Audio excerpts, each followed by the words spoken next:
What's going on, family? Welcome to the I'm a Lot at Times podcast. I'm the host, dlouthetruth, I'm Jay Hawk. and this is the I'm a Lot at Times podcast. As y'all see, we got a couple of new faces on the pod tonight. Two people that I'm excited to have here, actually. One of which I've been trying to get on here for a long time, man. So we got a lot to catch up on. And another is a very, very talented person who is also a family member of mine as well. I'm glad to have him on the show, man. We'll start off by introducing the one that's right up under me. That's Mr. K. Luch. You want to go ahead and introduce yourself to the people? Hey man, how y'all doing? I go by the name of Lucci. If y'all don't know the slogan, you can get hit like Hulk Hogan. Put some more butter on them hot ass grits. We gonna keep it that simple, man. How y'all doing? To tell you something about myself, I'm an entertainer. I'm an official. I'm just that guy, man. I'm him. So how y'all doing? About to have a good time today. That's my twin brother, by the way, the one that we talk about also often on the show. You know what I'm saying? So to have him on here, man, I'm pretty excited about this. And you know what I'm saying? Like I said, our next guest, you know what I'm saying, professional artist, you know what I'm saying, is my cousin. I'm gonna allow him to introduce himself. You want to go ahead and introduce yourself to the people? Cool. My name is, I go by Foo Ray. That's my pen name. You can just call me Foo. I'm a Foo Ray Art on Instagram. You can just Google me. I'm everywhere. I do comics and concept art for all kinds of stuff. I do a little bit of dabbling in music as well. And I'm here to talk some shit. Man, let's talk. You know what I'm saying? Before we get into any of the topics tonight, man, how everybody feeling? How y'all week been? Birdman, how your week was, man? Week was good. It went by actually fast because we had I guess the baby shower. What was that? A whole week ago. Yeah. And then this week blew by, and then this weekend we was busy out doing some stuff with Donovan and our boy Josh with his brand Premium Clothing. So we was actually working on the weekend. The weekend was great. Actually, I've been feeling a lot better lately. That's Even good. with the baby coming and everything happening so fast, it's feeling good now. Everything is kind of settling. You feel like you kind of got a grip on the situation a little bit? Of course. That's right. Yeah. That's right. What's up, man? Lucci, oh, my bad. Was you done, Birdman? No, I'm good. You good. Sorry about that, bro. What's up, Lucci, man? How was your week? My week been good, man. It's been productive. Yeah, busy. You know, I do a lot of sports. And I'm always like trying to rapidly do different things all at one time. So just throughout the week, I've been having different sports and different games that I'm doing. Then when it got to the weekend, you know, I was just kind of chilling. I seen my Lakers lose, you know, but it's the last game of the season before the playoffs. So it was all right to watch that. But we got blown out by at least 30. So I'm a little. Is this the game that Bronny started?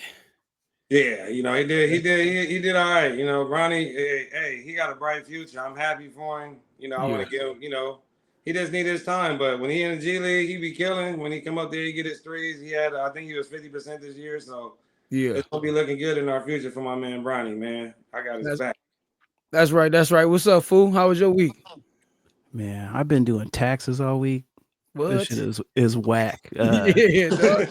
Talk to me about that, bro. Like, you said we doing taxes all week. Oh, man, just you having to get them in before it's too late. Yeah, because my normal tax person is in California, so it was this whole like trying to do stuff over the phone and just them trying to figure out if I need to go somewhere in person and do it. Yeah, it was just back and forth and juggling, but been getting some cool gigs, so yeah, some stuff to look forward to. I'm gonna be doing sort of like, if you remember Def Jam Vendetta back in the day, like the old game. Absolutely remember. I got the game right well, now. don't get too excited. I'm not working on the game. Okay. But there's like a rap league in Detroit that wants me to do like a character select screen like that game, but they want me to draw each individual MC in like a fight pose or whatever that they can put on their site. So I'll be working on that. So that'll be fun. So since you're talking about some of your art, you know what I'm saying, and some of these gigs, I kind of get right into some of the questions that I have for you tonight. Sure. Because something like that, you know what I'm saying, that sounds like a complex job for like the average artist, somebody who like myself, who like, yeah, I can draw, you know what I'm saying? And it might take me like a whole, like, 2 days, 3 days to draw like some trash, you know what I'm saying? But my daughter like it, Right. you know what I'm saying? Like when you kind of met with gigs like that or opportunities like those, Yeah. of course, you know what I'm saying? I know you want to capitalize on those. Like, what does that timing feel like for you? Like, does it, let me rephrase that question. When you're doing something like that, does it still feel like art and do you still have that like excitement for it or does Mm. it feel like a job? It really depends. It depends on if you connect with it, with the subject matter ahead of time. So, for example, like doing this hip hop thing, Mhm. that can feel fun. There is a job element because you have to do design work and you have to put in time to make sure it gets out on time what they want. Yeah. And some of the characters aren't going to be the characters you want to draw. They might have some weirdos on there that you got to make look good. Yeah. Yeah. But so some of it can be work, but working on something like that is a lot more fun than like, I don't know, doing like business cards for somebody or something like that. It just depends. It Yeah. depends on the gig. Sometimes it feels like work. Sometimes it feels like a hybrid. Yeah. It's never just fun unless it's your own thing that you're getting paid for, really. Right. So when it's a job like that, do you feel like suppressed talent wise? Were you like, man, I Mm, gotta do it the way they tell me to do it? Or do you get like free range to just kind of like create and do what you want? Because they did come to you right. for the job? For this one, it seems like the kind of thing where they want me to go bananas and That's dope. do whatever I can do. Yeah. With most jobs though, like even if I'm just drawing like a bunch of dudes on a boat or something, if Yeah. I'm given that task, I try and do it in a way where I'm still gonna get something out of it. So I'm doing crazy angles and like putting dudes in the air, flying around and stuff to entertain myself while I do it and Yeah. better myself while I do it. Because every job I do, I'm kind of teaching myself on the job how to do it. If I've never drawn it before, I got to figure out on the spot. So with every time I do it, I'm trying to learn something, take something new, add something to the arsenal. Man, that is crazy, man. You know what I'm saying? Because you would think like, you know, free range is kind of like, yeah, all right, cool. I find that like, let's say for instance, if my daughter comes to me and she's like, yo, dad, she's like for instance, she's doing a mission project. I Yeah. know it. I have to like try to help her draw. You know what I'm saying? And so I have it already. Or she'll come to me like, hey, dad, let's draw butterflies. Or Yeah. dad, let's draw like trees or whatever. So it's like I got the concept down packed already. And generally I could kind of like visualize something physically that I could kind of use as a reference. Mm. But it seemed like a lot of time, like, because when you were saying it, I was like, man, I wonder if is it more pressure when they like do your thing?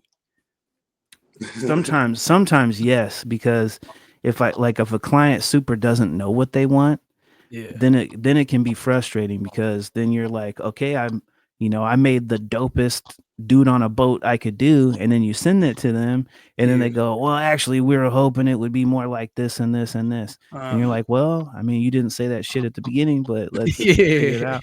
Yeah. So mostly it's about adaptation and if especially if you're working with a client who super does not know what they want, then you're either going to have to iterate a lot or you're Mhm. going to give them something and they're going to be like, yeah, dope, no matter what it looks like, because they don't have any idea. Yeah. So And that's it's pretty usually dope. somewhere between those two.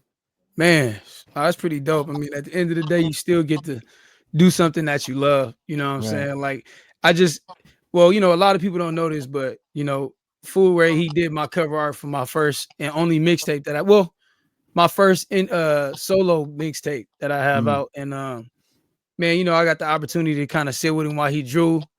He had me do some poses and stuff like that. And I was really interested in the process because I was just kind of like, yo, like seeing it come to life and just kind of like seeing him sitting there just looking at me drawing it was pretty amazing. You know what I'm saying? I know people do that, but it was like the final product. I'm gonna get that up on the screen here before I'm done. But that final product was crazy. It was beyond my imagination. You know what I'm saying? And like you know what I'm saying? I actually rock that proudly. You know what I'm saying? Let me see. I Good. got I got I got my hoodie. I'm gonna grab that in a second, but you know what I'm saying? I rock that proudly because I'm like, yo, like this ain't just regular art to me. Like my cousin did this, you know what I'm saying? Like, Right. and then I make sure I show him all the details and stuff like that. So, but yeah, man, we're gonna definitely get into some more of the art stuff. Birdman, did you Oh, have something for Foray? I know you said you might have had a couple questions you want to ask him too. yeah, one is where you get the name from? Fluray. So the name Foray happened by accident. It was Uh, originally when I was in like 6th grade. I used to draw sort of like if you remember the Mortal Kombat ninjas like Scorpion, Sub-Zero. Come on. When I was a kid, I drew a red one and I named him Flare, and he was like Scorpion in them, but he was like Sub-Zero but fire. So I was like, all right, cool. I got this character named Flare. And then I didn't do anything with it until like high school. I was taking Japanese and I asked them how you say flare in Japanese. And he said they don't really have a word for it, but they pronounce it in this like phonetic way where it's like fureru, where it has like it's like Fureaau or something weird like that. yeah. And I was like, well, if I write that down, nobody's gonna know how to pronounce that. So let me just simplify it to something where I know what it means, but nobody else has to know. So I changed fureru to just fure, and I named the character that. But then in 2003, I joined a website where you post your artwork and you just pick a name. And I didn't know that when you pick one, that it was your name forever. I just picked a name, not thinking about it. So I picked my character, Fure. And then, I was on it long enough and gained enough popularity where that just accidentally became my name. So that's where we are now. That's pretty dope though, man. Like that's beyond like just like, oh, just putting some names together. You got a whole backstory for that. Yeah. I was just curious, like where did the name come from? But yeah, that's dope. But I was gonna ask, like, how would you describe your art? Oh man. I would say it is heavily influenced by Western comic books and anime and video games, kind of all mashed up together. Yeah. All the stuff. Oddly enough, you guys' older brother Trey, him and I used to talk about comics a lot when I was younger, and we were comparing back and forth. And he was into one called Battle Chasers, which had an artist by Joe Mad. And he's, that guy's gone on to do crazy stuff, but I was way into Joe Mad's art as well. So we like bonded over that a bit. But he's another artist that was like heavily influenced by anime. Like he did artwork for Marvel vs. Capcom. And, he's got all these like classic, characters you've seen like Wolverine, Spider-Man. You look at how he draws it and you're like, that's what they're supposed to look like. So, I was influenced by a lot of cool stuff, and I hit at the right time where, I feel like it ends up being kind of a hybrid of all that stuff that I really like. So I would say like millennial anime video game nerd style, something like that. I like comics though, because I watch everything. We all did though. Absolutely. Spider-Man and Batman and all that shit on X-Men on Saturday mornings. I'm still deep in that stuff. You know what's funny? No lie, at night when I'm going to bed, you ain't gonna believe what I put on almost every night. Batman animated series. Yep. That's pretty cool. It's a good one to chill to. There's hella episodes. The artwork is great. It's dope. And then I watch the Justice League series almost not every night, but I'll switch it up because it's just dope. I like the characters, Green Lantern, Woman, like. And I'd rather watch Batman movies. I feel like those movies are dope the way they write them, but the rest of DC movies suck in my opinion. They're just trash. They're terrible. But Batman does, whoever does those, they do a good job. And then like the Avengers are always, since they came out with Blade, I've been into that. Oh man, Blade's my dude. So let me ask you a question, Thank God for Blade. Yeah. So you didn't like Justice League? No. It wasn't that good of a movie. The overall movie itself was not a good movie. It was too long. And like, if you watch Avengers, right? Iron Man has his story. It's a background. You understand Iron Man 1, 2, and 3. You see Spider-Man, you got the background, you got history. Right. You got all these characters, and then you see Avengers, you got a movie. I feel like with DC, you got all these characters, and none of their movies ever hit other than Batman. And then you don't even have Christian Bale in the movie. Christian Bale decided that he didn't want to be in Batman no more. The last Batman really tore me down, bro. All he did was pop out on the streets and they running. I mean, come on, man. That's because Bane. You talking about the one where Bane broke his back? I'm talking about the last one though. No, he's talking about the Twilight. And that's a good actor. Okay. I didn't watch that, bro.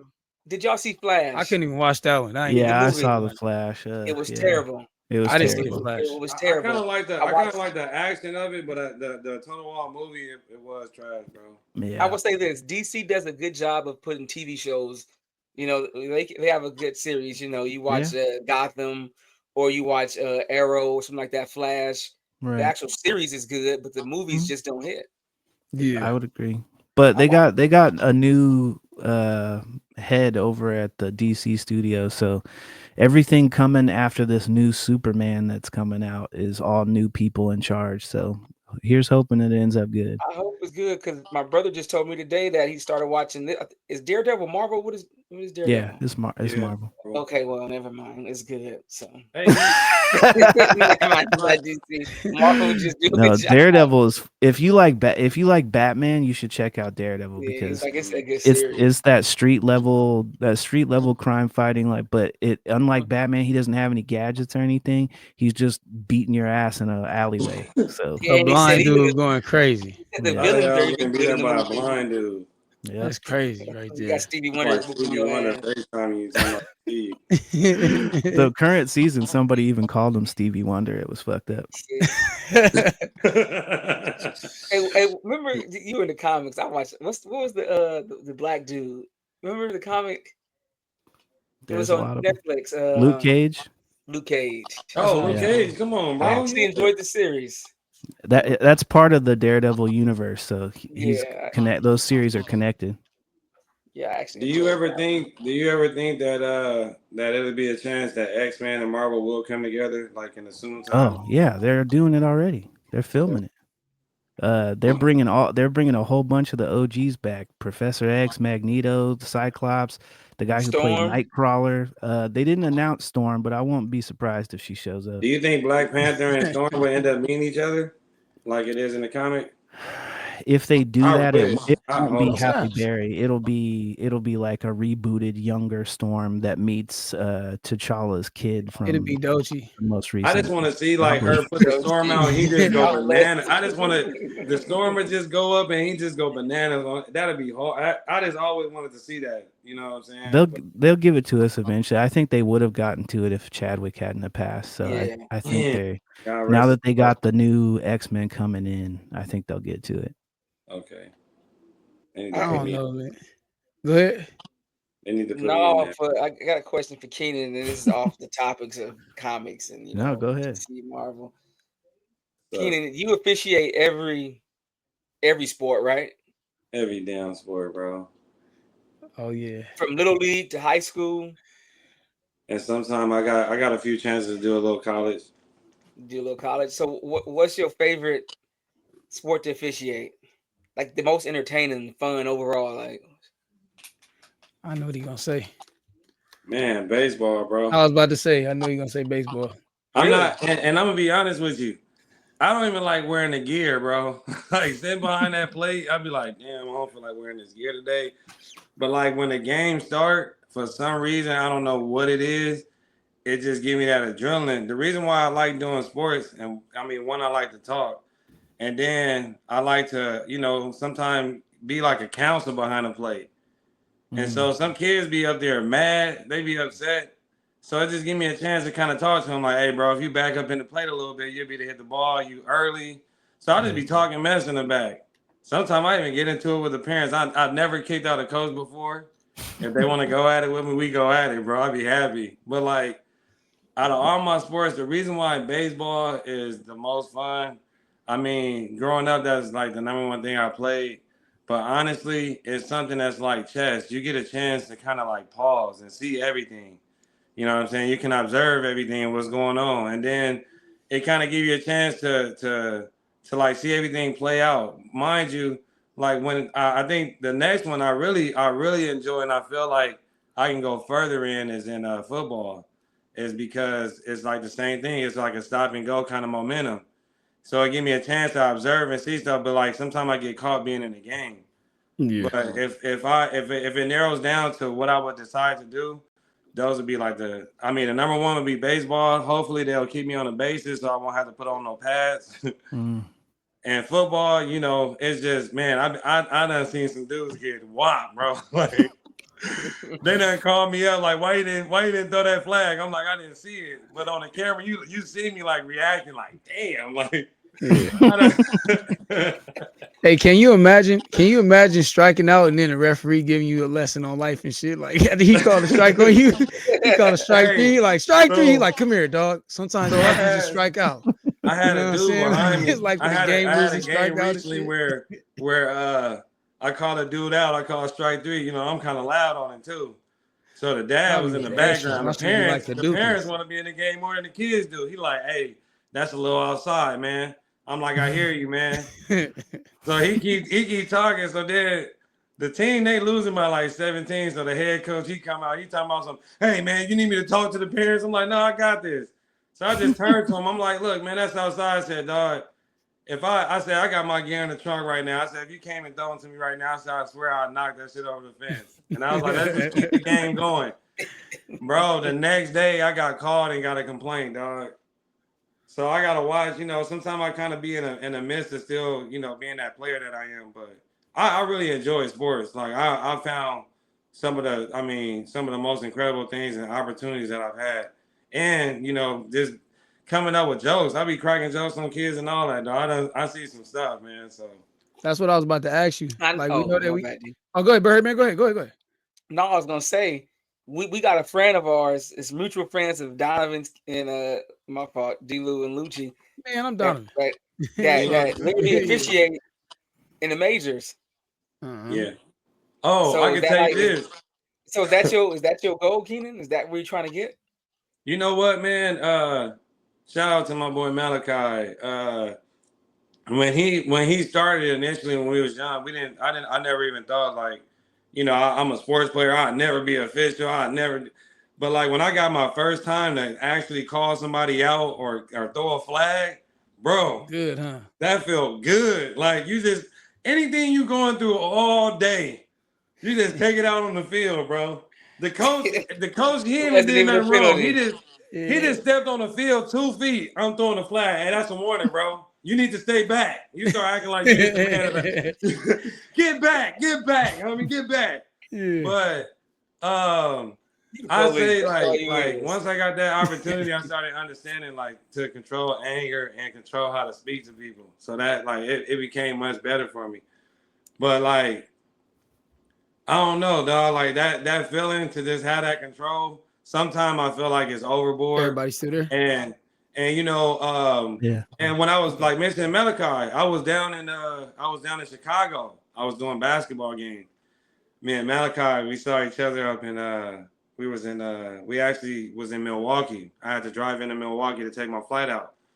So I'm getting on the plane and Malachi is sitting right there. So we played baseball together, you know. So he a baseball guru now. We have meetings where I hear him talking and everything. And so he's sitting down. So I'm thinking, you know, I'm going back to our childhood. I'm going to start talking like regular. I'm not thinking about nobody being around or nothing. Yeah. So before I start really talking the way I wanted to, I kind of did the Simon Peters talk to him. You know, I said I couldn't get my damn dog for a nickel. You know, acting like Simon Peters. You know, give me 5 fingertip push-ups. You got to give them some context to who Papa Peters was. So you know what I'm saying, so they get the gist of it. You know what I mean? So Simon Peters. Rest in peace, Pops, man. You know. Rest in peace, Pops, man. Everybody called him Pops. If you from the city of Compton, from the hub city, even from the Great and the Harlem Globetrotters and all that. He done played for the Harlem Globetrotters, and like one of his biggest stories about the Harlem Globetrotters is that back in the day, he couldn't get a damn dog for a nickel. So he used to be real adamant about getting a hot dog for a nickel. And then he used to be like just telling the stories. He was a real great baseball coach, but he was a lot older when we had him on our squad. So we had like a lot of stories where like Pops would be like, hey, I ain't never seen a dude with like some like 900 BC hands, bro. Like this this nigga hands was like some hands from what was that cartoon? Gargoyle? No, not gargoyles. they used to freeze up in the daytime. What was that? That's gargoyles. Oh, that's gargoyles. His hand, Yeah. like, hey, however they freeze, however that hand look.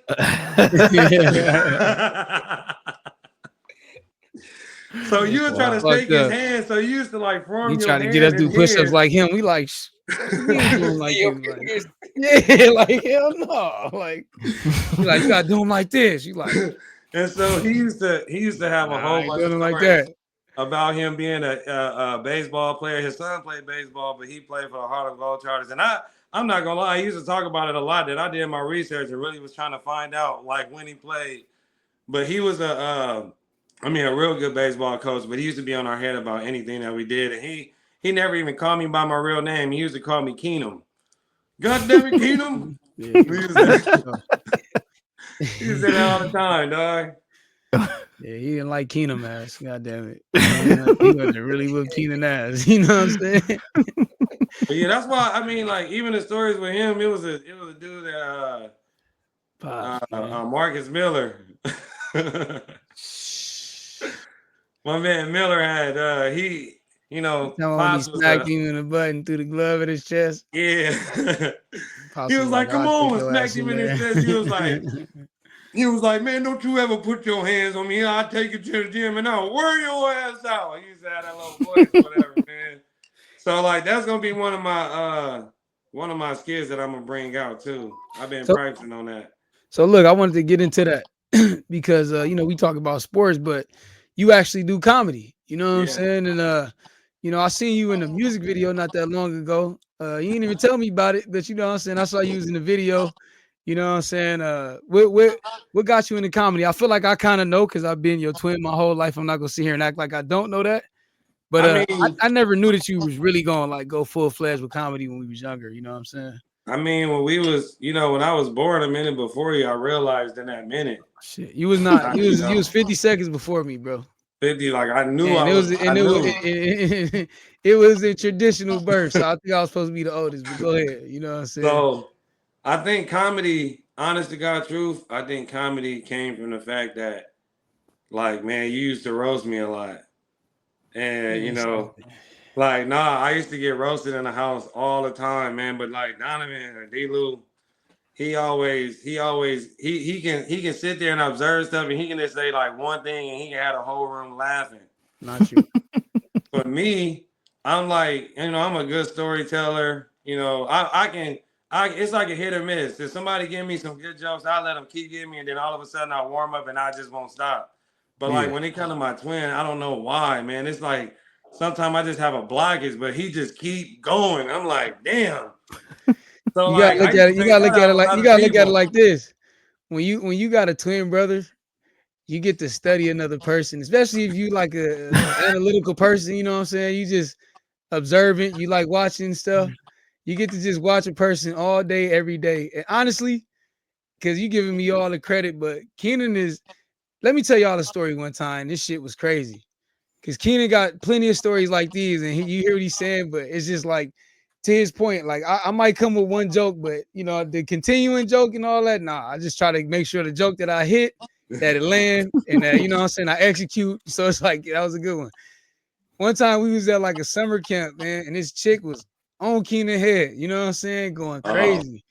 She was on Keenan head, man, and I was just like, man, he just doing him, always kind of finding himself in like some trouble or something, you know what I'm saying? I was just like, yo, I'm chilling, like, that's just our personalities. Is like, he gonna say how he feel. I'm a little more reserved. And so this girl is going at him. And I just remember thinking to myself, like, man, he about to eat her alive. Like, you know what I'm saying? And she keep it up. And so she kept going, you know what I'm saying? She kept going or whatever. And like, mind you, I wasn't paying no attention. All of a sudden I seen her walk by me crying and stuff. And I'm like, what happened? I'm like, you know what I'm saying? Like, what happened? So everybody like, man, your brother, man, like, people still kind of laughing. The aftermath, they still kind of laughing. And man, she wouldn't call her dad on this dude. Yeah. You know what I'm saying? And her dad came up there. We was like 16, dog.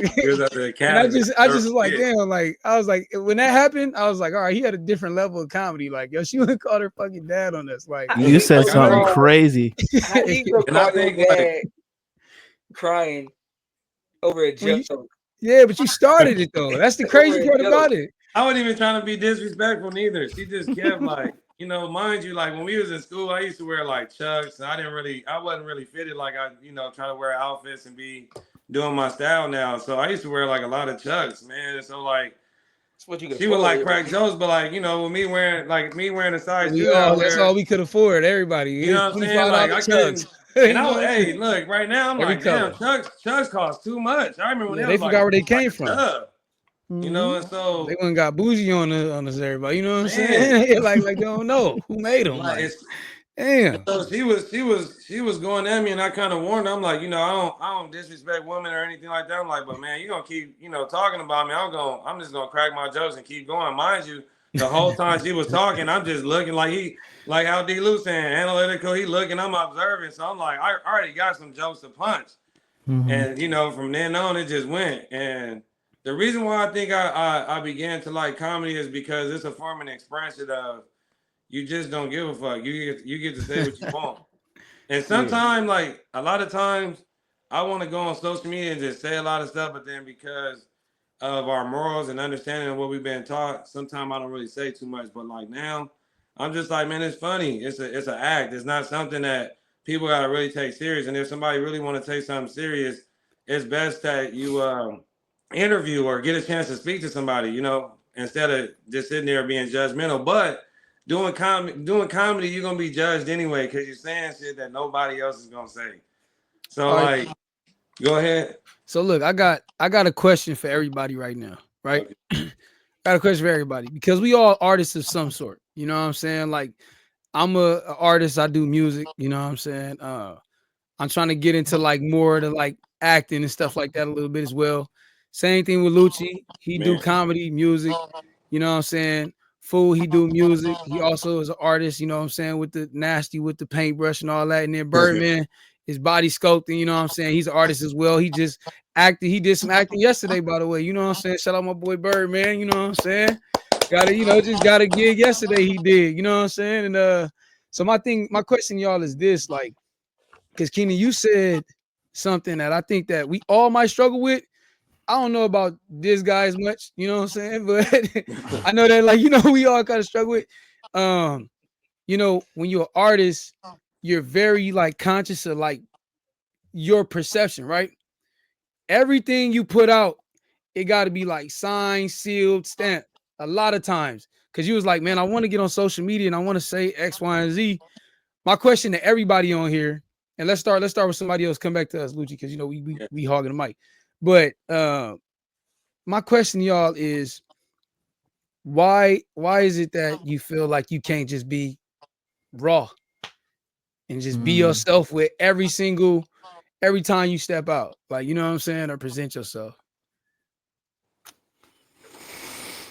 I mean, to start, I guess I will say for me, it's largely because I have now like cultivated over years of doing what I do a certain like demo of people who like have expectations for what they are going to see out of me, which is why like we've talked a little bit about as far as doing music, me not wanting to use my artist name for that.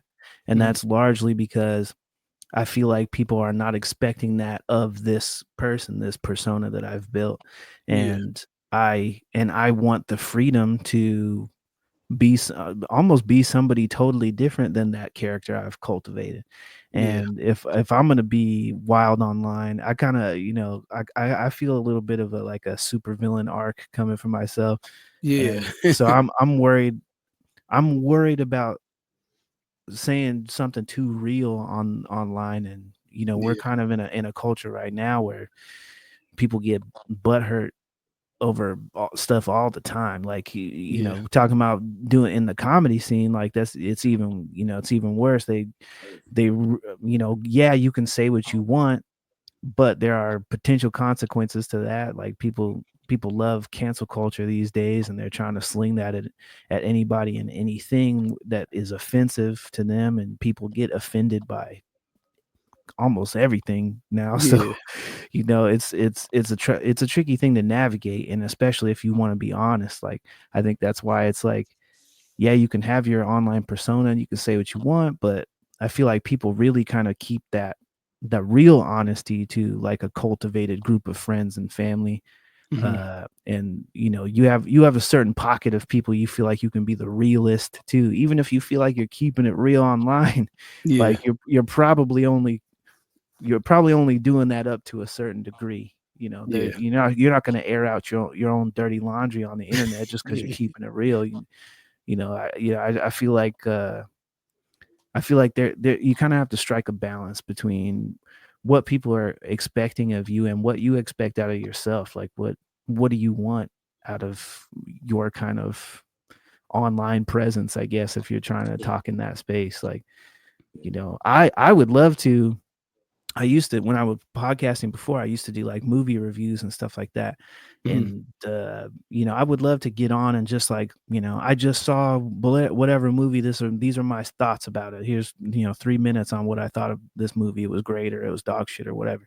Yeah. And, I think now I'm too focused on the like, okay, if I'm doing X, Y, and Z, then I got to figure out who's doing it, because it's not Food doing it. Food does a certain kind of shit online. Yeah.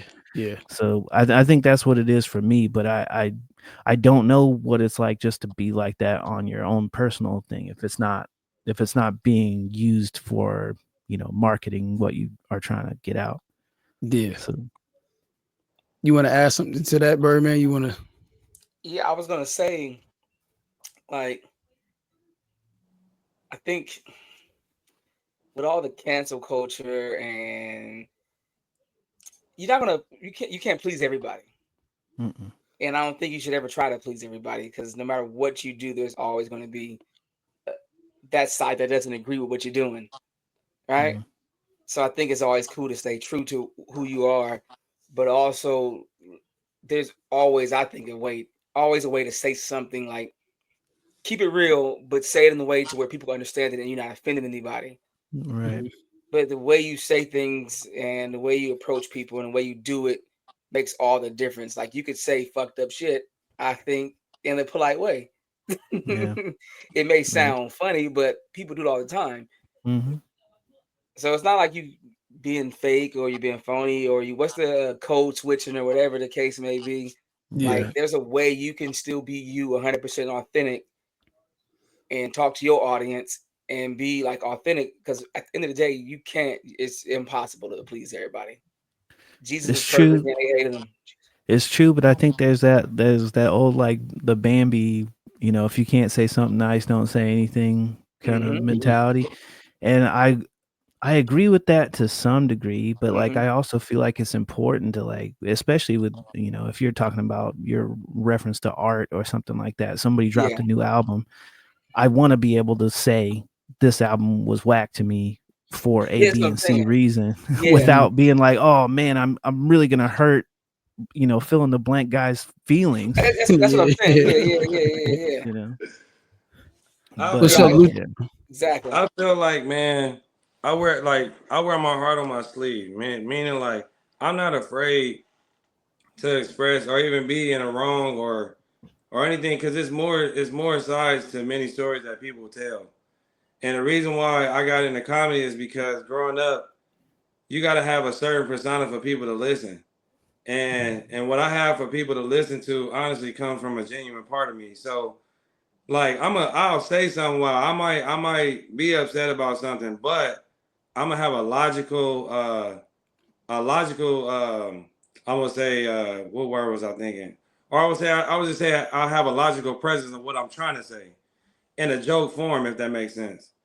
So, like, before, I used to always procrastinate and not know what I wanted to do because I always thought about what everybody thought of me. And so, from many things that I've been through and many people that I've been around, and when I go out and the attributes that I get from people that I don't even know, I'm like, man, it's cool to be this way. And so now I'm just like, everywhere I go, I'm gonna get a smile. I'm gonna get somebody that want to talk. I'm gonna just be me. So with comedy, it's nerve wracking because it makes me nervous. But like, once I feel that somebody can understand, it's like, I'm gone. I'm out of here now. I'm just about to go off. Yeah. And Are you that's ever why, like, Mike Epps, like somebody like Mike Epps is somebody like very much so high as a comedian that I look up to, because he can be a form of himself and still make you laugh and understand where he's coming from after he been through all this stuff that he been through, you know. Are you ever worried about learning the wrong lessons from being rewarded for bad behavior? Like if you say something foul and the audience goes, "What?" and you take away from that like, "Oh shit, they like that. I guess I got to be foul every time."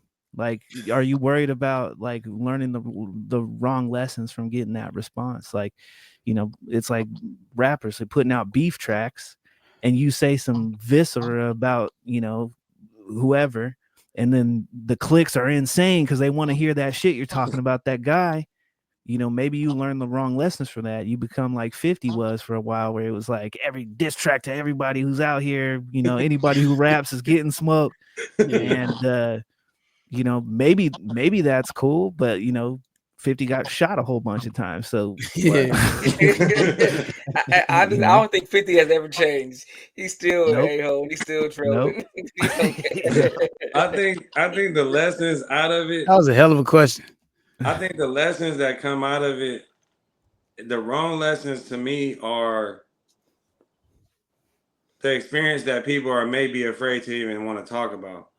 And so for me, I try to think about everything, all like everything that's going on. I try to think about, like, if I'm going to say something about a specific topic, I want to make sure I did my due diligence. I want to look it up. I want to research. I want to ask everybody first before I just hop out and say something. Because even with these rap beats, man, I done seen people be in the wrong and they get chewed up. And I don't want to be the one to get chewed up, but I'm the one that's like Thanos. You give me that gauntlet, bro. I'm about to chew all you niggas. So Right. run it. Like anybody, if I say something wrong, just know I'm gonna be like, hey, bring it. Okay. And I'm not afraid. I'm not afraid to apologize if I were to be wrong about something. But seeing a lot of things that I've seen over time from comics and comedians being together, I think sometimes, man, it's so messed up to say this, but everybody is so competitive that they don't even know how to work together. Right. It makes stuff that much more better. Like I say the kings of comedies, they have their problems, but look at the stuff that they were able to do.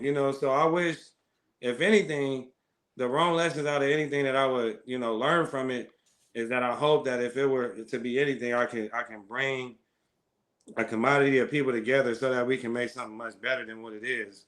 So that we can have the freedom to do what it's been before. Because like before, you can say some stuff and it didn't matter. But if you shout out anything, like, man, you shout out anything, man, it's like you gotta be like, pause, you gotta Right. it's all this configuration with words that you say nowadays that it's like it makes you think. But I'm to the point now where I'm so hippie that like that's basically how it is. When you're hippie, you don't have no form of act. You bring whatever you come with. So shit, today I might be a Ninja Turtle and tomorrow I might be a human being. I'm gonna come different every single time. So I think learning from the wrong, like from the wrong things that I may do, I hope that that I have a sense of urgency to be like, you know what, I'm not gonna keep doing it this way, or try to have a different panel on what I want to do rather than being ignorant. I guess, if that makes any sense. What about you, D, when it comes to music? Man, personally, like I feel like I started off just kind of like enjoying the art. Then I kind of got into like uh unknowingly kind of like like trying to hit certain marks. That way I can, what I'm saying, get to a certain level, you know what I'm saying? Right. Kind of realized that like I was wasting my time. And in return, it kind of like is with like brought on like my internal rage, for lack of better words. Like, like I said, I explained it to you guys, but that's where the whole Don Leone thing come from. It's like, Don Leone is like born out of like anger. And so it's like, like a Wolfman or something, it's what it is. It's a Wolfman. And I seen a quote that I thought was pretty dope. It said like anger and love make passion. And so it's like, music, well, like I said, like I explained it to Tech earlier, like I just enjoy words and rhyming. That's what I love. I love a good lyricist And you don't have to be somebody who like your vocabulary is on like Harvard level. Like, you know what I'm saying? It's like if you just put your shit together and it sound dope, that's cool. What I love about music is like somebody who can do that over a beat. And the way I explained that was just kind of like I don't know. It's like I was flying a drone. I was flying, Jayhawk's drone yesterday, right? And I couldn't for the life of me get the concept down pack. It was like I had like 3 brains working at once. You know what I'm saying? Because I was controlling the drone, backing it up towards me while he was running towards me. This stick is in control of this, and this is in control of that. And it was almost like I just was not getting it. And I finally got it towards the end. I almost flew the drone into our head. I flew his drone into a tree. And you know what I'm saying? And I'm gonna bring it back. It's gonna all make sense at the end. When I think about music, like people feel like I'm gonna answer your question. This is a very long explanation. Excuse me. I think a lot of people look at like music as something that's easy to do until they try it. And so I started to realize that like, I was good. Like I'm good with this. You know what I'm saying? Like I'm not gonna say I ain't. You know what I'm saying? And it's just kind of like, well, shit. Give me a beat. Do you feel pressure? Do you feel pressure as far as subject matter to like be talking about, street shit or, whatever, just because you know that so many have gotten hits with it? Yeah, yes and no. I feel like, well, one, like, we all from Compton and shit. Like, the streets is the city. Like everybody born in the streets, and everybody that's in the streets, you know them, and you go to school with them, you ride with them and shit, whatever. Right.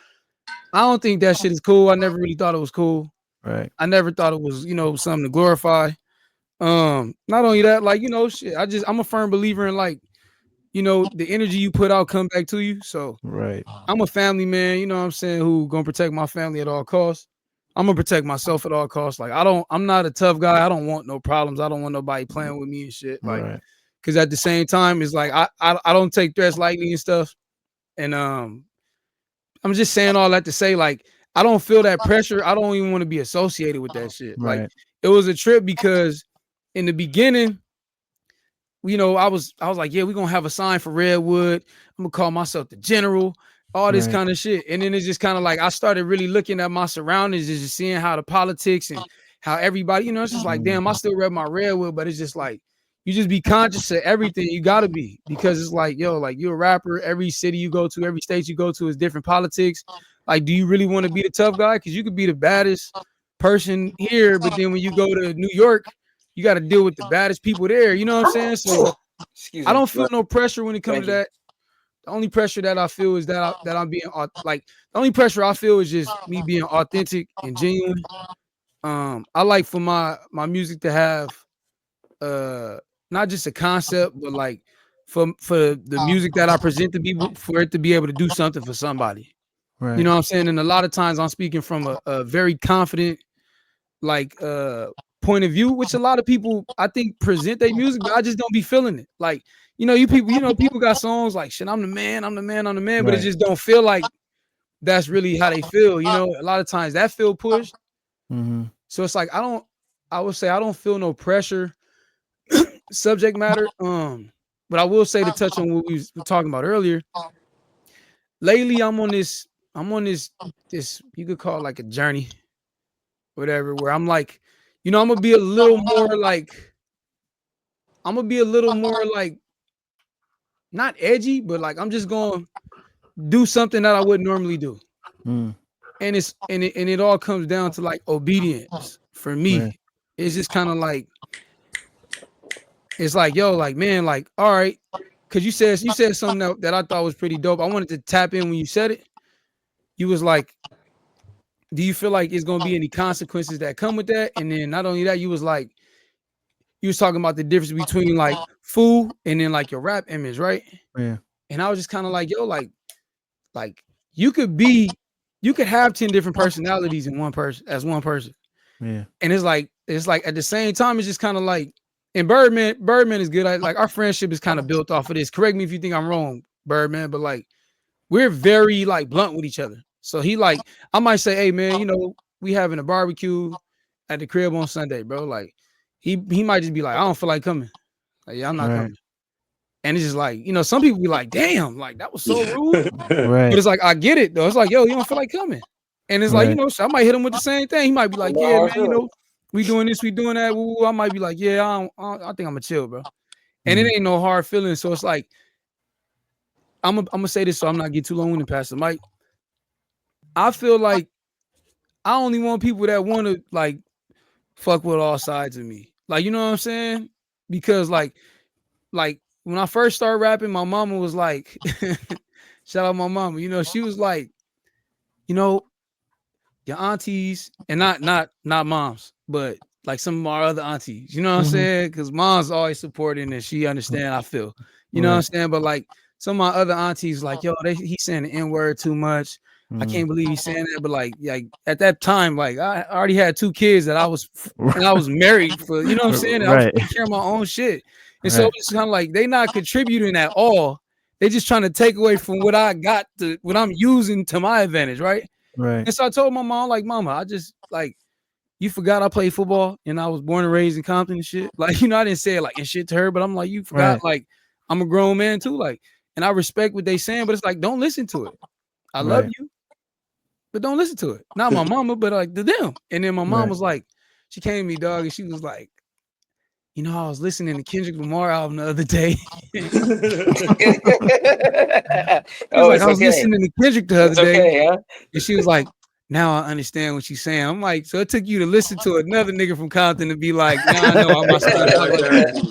You're literally the same dude. Like, Good Kid, Mad City is like, so like I said, I just don't. It is a lot of pressure because like you're gonna get scrutinized no matter what you do. And like on a comedy level, like this I'm gonna make sure that I, get a credit where the credit belongs. This is Hawk guy, but I knew about him until like, and then Hawk put me on him for real, and like ever since. But like Bill Burr does a great job of deflecting like any kind of like something, when reporters on the news like, you said that women need to just be quiet and cook. He be like, I don't want to do that right now. I didn't come here to talk about that. What does that have to do with my book? I want to say I want to talk about your shoes on your feet today. Like, you know what I'm saying? He's not getting roped into somebody else's shit. He just that's why I said earlier, it's just like, do you? People ain't gonna like you anyways, no matter what side of the fence you on. So you better just do what the fuck you like to do anyways. So that was my whole thing, was just like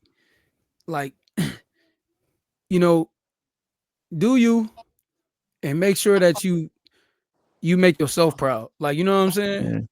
Because they say 7 billion people in the world, or however many, somebody could correct me if I was wrong. But it's just kind of like, yo, like if 1 million people like what they hear, like I'm good with that. Right. You know what I'm saying? Like 1,000. You know what I'm saying? Like, because somebody listening to the music or listening to the art, or even when it comes to your drawing or your comedy, somebody is saying, I'm glad he said that. Right. Question. So what's the cat's name? Oh, this is Kuro. Man, I want a cat so bad too. The cat has been in a part of the podcast for the last 53 minutes. Yeah, he refuses to not be. He came back. He's like, hey man, he's like, what you doing, man? Who's these people? He's like, you just standing here looking at the wall. Let me hang belly out. rub time. I'm an animal. That's why I'm like, oh, we got a cat on the podcast. And then man. No me. What's his name again? His name's Kuro. It means he's named after another character. It's kind of like the Foray story. It's the whole thing. What kind of cat is that? He's a Russian blue hair tuxedo cat. Wow. Is it a mix? Russian hair, blue tuxedo. He's got like he got that cat. That's like 10 racks.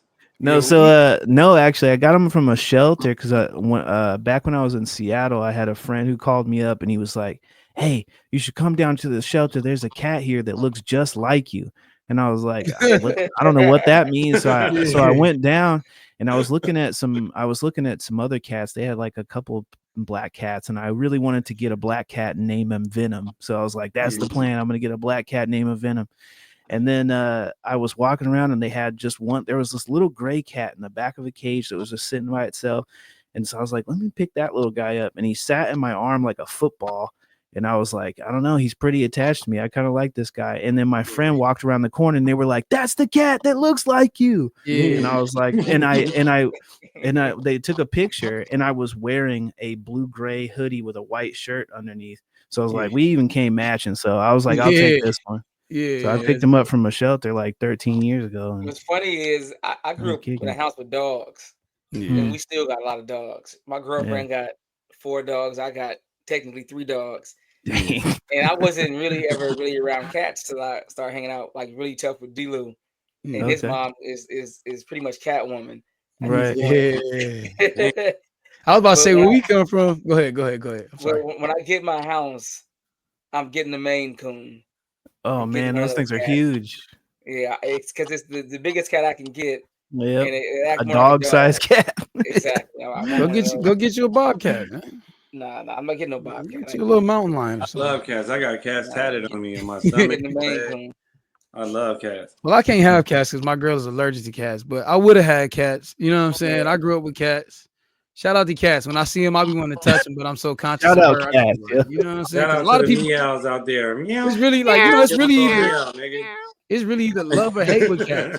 Like it's people that really hate them, or it's like people that's like, nah, I love cats. Yeah, my dad used to be like, if I see a cat, I promise I'll throw that thing in the air and wouldn't care. Probably mama like, fault. real? You know what I'm saying? He probably is so He tired didn't care of all the about cats he not had one now. cat. Like if you ever bought a cat to my dad's door, I promise you, he like, like this cat about to be dead. It was like an experiment. Yeah, he would not care. I'm like, damn, bro, I feel bad. I got another question for y'all. This is a hard question. You asked me this question yesterday, Birdman. You want to ask them the question about the kids? Fool, you got kids? I got no kids. Oh, okay. Well, we can still ask the question. But I mean, you know, he's still an artist. You know, he got I'm sure he come across kids and stuff. So it was in my notes, and let me go to it so I can remember and phrase this right. This is a question that's about like teaching kids. So it's not like I know it sounds wild. You know what I'm saying? Before you ask the question, aren't they cute, guys? Yeah. I was gonna say this real quick. Talk about cancel, huh? Like, so like when you asked that question earlier to me, or it's about comedy, I was gonna say, and it's just a quick statement. The wrong things can always be justified to be right. So that was like one of the main things that I was thinking about. I couldn't even say. So the wrong things can always be justified to be right, meaning that you might say something wrong and people might have a reaction to it at that moment. But then I've noticed that years later, some of the stuff that people have said always been justified to be right. So, well, I mean, sometimes, but sometimes, not all the time. Yeah. Sometimes Hitler said some stuff that's probably not always wrong. Yeah. No matter what decade, century, it doesn't matter. You know, I think I know what he's saying. He's just saying at the end of the day, it's all about perception. Because like you could get up there and just be doing your job. You're like, oh, look at this guy, man. He got a gray sweater on and a white shirt. He looked like a cat. You know, and they're like, hey, and after the show, you're like, yo, you called me a cat, bro? Yeah, so I look like a cat, and it's just like, nah, I got a cat that you look just like, you know what I'm saying? But it's like, you know what I'm saying? So you're right, though. Not everything, but I think I know what you were saying, Lucci. You was just pretty much saying, like, at the end of the day, it's all about perception. Somebody like it, hey, that's good enough, right? Yeah. What was you gonna ask, Clark? You had a question. Kid question. Yeah. On another topic. What's crazy is about comedy. People have to remember, comedy is jokes. Stop taking it so serious. That's why I like Bill Burr and all the Dave Chappelle. Sometimes comedians bring up real political topics and they go on serious issues. But for the most part, Bill Burr said it really good. He was like, stop asking the class clown for advice. Like, we are literally the world's clowns. Like, we're here to make you guys What laugh. does Ja think? Where's Ja Rule? Exactly. What would Ja Rule think? No, but the question was, is there ever a right time to lie to kids, and is lying okay to kids? A right time to lie to? Oh yeah, there's plenty of good times to lie to kids. You know what? Santa Claus, we were pretty good on Santa Claus. I'm saying I get it for like, okay, yeah, this is fun, but for religious purposes, when you think about religious, right, you got Jehovah's Witness. You got Christians, then you got all kinds of denominations of Christians, right? and you got Muslims, and you have Buddhist people, blah blah blah, all this and that. Right. So we start off already with the religion, right? Christians, we're not supposed to worship these false idols and these little demigods and all that kind of crap, whatever the case may be. And you got Jehovah's Witness so strong, like no birthdays, no holidays, which is technically right by the Bible standard. Yeah. And then you got Christians, it's like we don't lie to our kids and just give them gifts and say a fat white dude gonna come down the fucking chimney and give them, he gonna eat the cookies and milk and give you gifts. Oh yeah, oh there's a bunny that lay eggs. You know, which makes no sense. That goes along with Easter. It's like, why even do it? Don't forget about Hallelujah night either. Hallelujah night. So basically Halloween. We ain't gonna celebrate Halloween because it's the Devil's Day, but Hallelujah night is right. You get to come dressed up like the disciple, man, and the prophets. You come look like Paul. Or somebody. You know what I'm saying? You like, man, my costume was lit. I had a robe on and some sandals. Like, you know, what makes that right? I don't know. That's not. I got to the point where, like, personally, a lot of people be against me because I'd be like, man, like, fuck the holidays, because a lot of this stuff that you don't even know.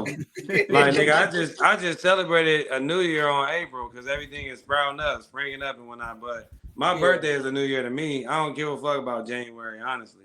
How you just having New Year celebrations all year? That's the question. Like, how you do that? My New Year, nigga, I was born on June 6th. You partying too much, bro. You gotta chill. I'm hyped up, but you know, personally, it started to be something that truthfully bothered me, like, because growing up we was taught like all this stuff and it was cool, but like, man, it becomes very frustrating that all this stuff is basically a lie. So like, a lot of people be against me. A lot of people be against me, like, oh, you ain't gonna celebrate this. I'm like, I don't care. Like, fuck it. Like, I don't give a fuck about Valentine's Day. I mean, shit, they done brought a bunch of holidays that just have no meaning. You know, Easter, I think, like, I ain't never seen no damn rabbit put an egg out before. You know what I'm saying? Right. That just killed me. Like you said, with Santa, this nigga, he's too fat to come down the chimney. This nigga need to come to the door or something. Like how is he eating milk and cookies? This nigga fat. He eating more than milk and cookies, bro. He need the carbohydrates and sugar. You know, that's cookies in one night, Keenan. That's a lot of cookies in one night. That's a lot in one night. In one night. Yeah. And you know, he get all his weight. He get all his weight in Thanksgiving. In the night. I'm like, damn, mama, you could like cook a like grizzly this bear, all man. year, but damn, this one day you want to cook like this? Like, fuck Thanksgiving, man. Like, I think every holiday just it distributes a form of disrespect to who we really are, and that was why, like, me personally, I don't lie to my kids about it. I'd be like, man, it's not real to me, but it's been a lot of people against me because of that. But I love to give a gift. I love to do this. You know, I love to give things, but like on certain days, like, now you can't wait till December 25th to give me some goddamn Nikes and think I'm gonna be cool. Because all year I needed a pair of them Nikes. So don't wait. All of a sudden I feel good. And it's men. And you had to get good grades all year long. You had to, go to sleep on time all year. None of these holidays. You know why I'm tired of these holidays? We don't get shit. I'd be like, damn, hey, look, I'm not even lying. I promise you. This Christmas, you want to know what I got, nigga? I got $1 toothpaste and a $5 gift card to Starbucks. Nigga, I don't even drink Starbucks. I was like, come on, bro. Wait, how much you get to give Starbucks? How much? A $5 gift card to Starbucks. You and I was like, damn, $5. I'm like, y'all gave me this Colgate little travel size toothpaste. I appreciate that. Nigga, I was hot. And my kids, like, they get video games and shit, new clothes, money coming out of the gifts. I'm like, damn, I couldn't get like one, fuck me. Maybe they were trying to tell you something. You sound sleepy and your mouth stinks or something. It's crazy. Hall talking about, is there a good time to a lot of kids? And y'all talking about Christmas. That's a perfect example. You know what I'm saying? It's like, how you buy me something on Christmas and then get mad at me and then say, I know you ain't in my house playing my Xbox. You like, this your Xbox? I thought Santa got it for me. I thought this was my shit. You told me this is mine. I opened it up, had my name on it. This is your Xbox. Damn. From Santa. Yeah. You ever opened up a gift and it wasn't the right one? That's mama Xbox. Man, my answer to your question, I think we talked about this yesterday because Josh had a good point. Josh was just like, if it's going to inspire a kid. I feel like fuck that. I just kind of find a way to like express the truth. I don't lie to kids, but I don't. Huh? How does Easter inspire a kid? Because they just want to color. Easter might not, but if you like telling a kid like you can be anything, you could be the president someday, that might not necessarily be true for that kid. Actual, you can be anything, but like statistically very unlikely. That's like telling a little kid you could win the lottery. You're gonna win the lottery, little kid. You can do anything. Hold on. Chris Rock got a joke about his kids going to school, right? They went to private school, and the vice principal was telling the kids like, you could be anything you want to be, and Chris Rock was like, no, nobody ever once was a kid until they wanted to be a vice principal. That's not it's not ever the case. Right. Like, you couldn't even be the principal, you're the vice principal, so don't lie to the kids talking about you could be anything. There's caps on everybody. Yeah. Right. So what do you think? What do you suggest? Like, do you think? Wait. So first of all, let's all answer the question. Do you think that it's okay to lie to kids? Hard go. Yes. Okay, Royce go. Well, Fool go. With exception. Yes or no? Yes or no? Yes, because I think it's fair to lie to anyone depending on the exception. Okay, Lucci, yes or no? Fuck no. I'll tell it like it is. Fuck these kids. Fuck their feelings. You know, what the little kid's got? The little kid just found out he got cancer. You gonna be like, it's gonna be okay, or you gonna be like, fucking, it was nice knowing you, little kid. No, hey, you know why I say that? Because even in sports, they give these kids appreciation trophies. Fuck, man, no, I'm tired of it, bro. What you gotta say, G? What's your answer? Man, I could be in the rules. You know what I'm saying? I'm gonna say with exception. Yes or no. Yes or no. Yes. Yes or no. Because yes, and my explanation to that is because the truth can be scary. You know what I'm saying? Like you just gave the best. You gave that took a crazy turn. You know, people be like, "Man, Donovan, that's real." I'm like, "Man, you said what you just said." I'm like, "Damn!" But you telling the truth. At the end of the day, it's like sometimes kids don't need to know that the world about to end in a week. You know, they don't need to know that we at war or on the brink of war. It's like you see your kid playing on the playground, playing with their dolls and all that. You don't want to tell them like, yo, like we might be going to war. You know what I'm saying? Because it's just not necessary. What I would say, the approach that I try to take with my kids is I try like not to tell them about nothing they don't ask about. But if they ask me about it, I keep it honest with them. So at my job, I'm a government employee, right? And we keep everybody on a needs to know basis. Yeah. That's so with kids, just keep them on a need to know. If they need to know some shit, tell them. Some things they just don't need to know. You ain't gotta lie to them, but some things you could just not hide, or you can just withhold the truth, I guess. Let me ask you a question. What? You got a little one on the way. Yeah. You know what I'm saying? You see baby girl write a letter to Santa. Dear Santa, my dad get on my nerves. You know what I'm saying? I can't stand his ass. I'm so glad it's Christmas and you're going to give me what I've been wanting all year long. You know what I'm saying? I know what I'm going to do. What you going to do, man? She going to get one gift. Girls change. It's going to be one gift under the tree. A $5 gift card to Starbucks. You like toothpaste. I'm gonna throw it back. You know what's crazy though? What? My grandparents for Christmas, because they grew up in the South in a very, very small town, they would get like literally like apples and oranges and peanuts and stocking for Christmas. It's a good Christmas. Yeah. Now look at the market now. Like Christmas is a huge market with people to spend money on December. Like, let's get rid of our last year's inventory. Let's get everything marketing. It's all marketing. I ain't spending a damn dime. I got a question in regard to the honesty thing. We were talking about if it's acceptable to lie to kids. Do you feel like it's acceptable to lie to your friends? Like, for example, to use an example, if Lucci's got a new joke out and you don't think it's funny, are you gonna make sure and let him know you don't think it's funny, or you just let it roll? Or D-Lou's got a single out, if it's not your favorite one, are you gonna be like, I like the last one better, this new one ain't it? Y'all already know my answer. Yeah. We used to get in an argument. I used to get in arguments with D-Lou because I used to tell him, hey, your trajectory on this song ain't pushing out enough. And he used to be like, nigga, I'm pushing it. And so sometimes I used to have so much passion to hear his lyrics and hearing what he's saying. I used to be like, man, put more into it.